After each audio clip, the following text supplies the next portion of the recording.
channel! For today's video mga ka-farmers, ay share ko po sa inyo kung bakit mabagal ang paglaki ng baboy. Pero bago po tayo magsimula, para sa ating mga ka-farmers na baguhan pa po sa ating channel, mag-subscribe na po kayo at i-click ang notification bell para kayo po ay palaging updated sa ating mga bagong farming tutorials na i-upload. Huwag nyo din pong kalimutan na mag-like, comment at share para malaman din ng iba nating mga ka-farmers. Hello po sa ating mga subscribers and viewers. Maraming salamat at God bless po sa inyong lahat. So ngayon mga ka-farmers ay i-share ko po sa inyo ang 4 na rason kung bakit mabagal ang paglaki ng inyong mga baboy. So dito mga ka-farmers, ang ni-refer ko po dito na baboy ay yung ating mga fatteners. So, meron po tayong 4 na rason. Ito po yung kadalasang rason mga ka-farmers kung bakit po mabagal silang lumaki. Yung una po ay hindi magandang lahi ang ating pinili.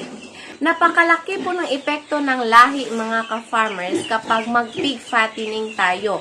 Kailangan na yung magandang lahi ang pipiliin, yung may mga lahing malaki mga ka-farmers, at yung more on meat ang quality ng baboy na kailangan nating alagaan mga ka-farmers. Kasi pag hindi magandang lahi ang inaalagaan natin, hina po yung paglaki niya mga ka-farmers. Malakas siyang kumain pero mahina po. Na-experience po namin yan during the time na panglitsunin lang po yung inaalagaan ko. Okay naman siya kung panglitsunin mga ka-farmers dahil mababa lang yung time na aalagaan natin sila. Pero kung paabutin po natin ang finisher stage mga ka-farmers, malulugi po tayo kapag hindi magandang lahi ang inaalagaan nating baboy. So, you have to take note kung magpili kayo ng baboy na gagawing pang-fattening mga ka-farmers, siguraduhin nyo po na magandang lahi. Yung makikita nyo po talaga yung biik na bibilhin ninyo. Yung kadalasan na magandang lahi mga ka-farmers ay yung may large white, Dorok, Pietrain, at saka Landrace. Yan po ang kadalasang magagandang lahi mga ka-farmers. Pero gusto ko din i-share sa inyo na kung bumili kayo ng baboy na pang-fattening, kailangan na nakita nyo mismo ang inahin mga ka-farmers. Kailangan na makikita nyo na ang inahin ay malaki. Kasi kahit na hybrid pa yung mga old generations ng baboy kasi mga ka-farmers, habang patagal ng patagal, kung ilang generation na po yan, maliit na din po yung mga biik niyan mga ka-farmers. So, dapat po na tingnan nyo mabuti before nyo bibilhin ang biik na pang-fattening kung malaki po ba. So, iwasan po yung mga maliliit mga ka-farmers dahil mabagal din po yung lumaki if ever gagawin natin pang-fattening na paabutin ang finisher stage. Pero kung pang-litsunin lang po yung target natin tulad namin mga ka-farmers, okay lang po yung medyo maliliit na mga biik. Pero mas mabuti po talaga na mas malaki na ang bibilhin ninyo at aalagaan mga ka-farmers. Ang ikalawang rason ay kulang ang dami na ating pinapakain. Of course, mga ka-farmers, sino ba namang hayop or tao ang kung kulang yung pinapakain mo, tataba at lalaki? So, kailangan talaga na tama yung pinapakain natin.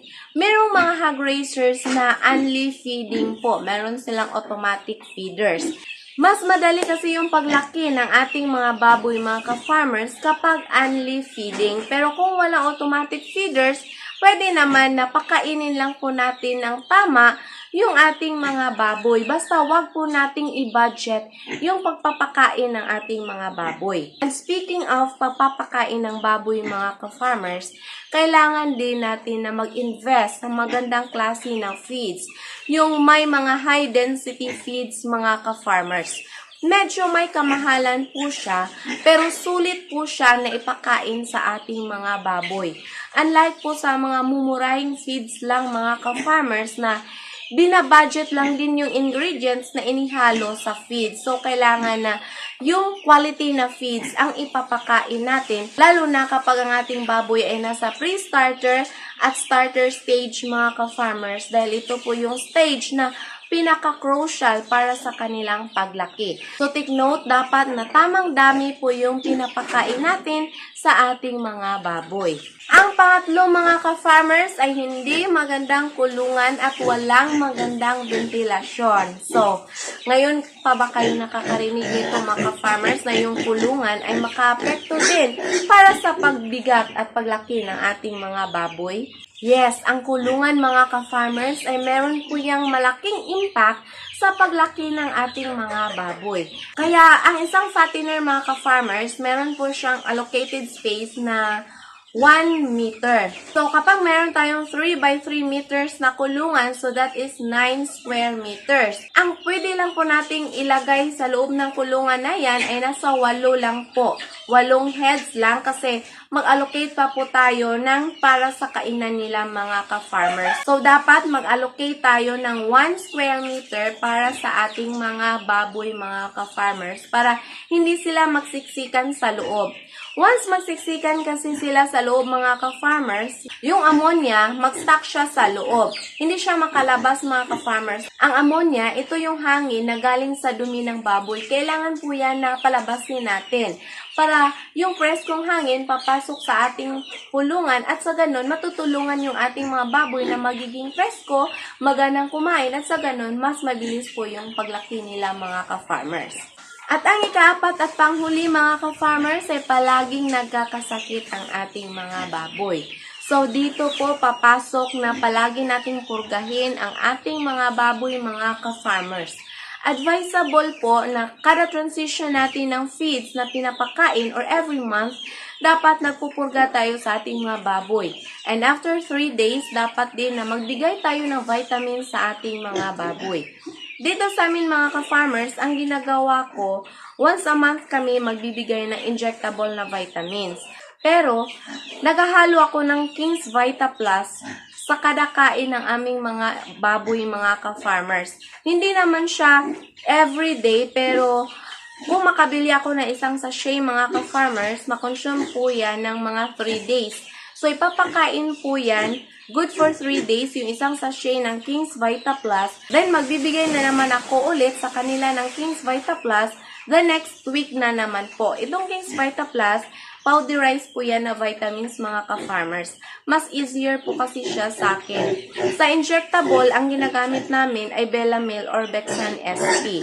Kasi meron siyang B-complex na pampagana sa ating mga baboy mga ka-farmers at sa ganun natutulungan sila na mas mabilis po yung paglaki nila.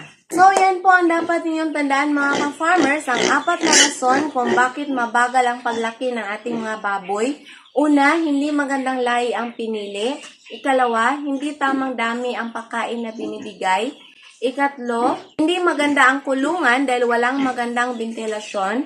Ikaapat, palaging nagkakasakit ang ating mga baboy, mga ka-farmers. Sana po ay makatutulong sa inyo ang video nito. Huwag niyo lamang pong kalimutan na mag-subscribe at i-click ang notification bell para kayo po ay palaging updated sa ating mga bagong farming tutorials na i-upload.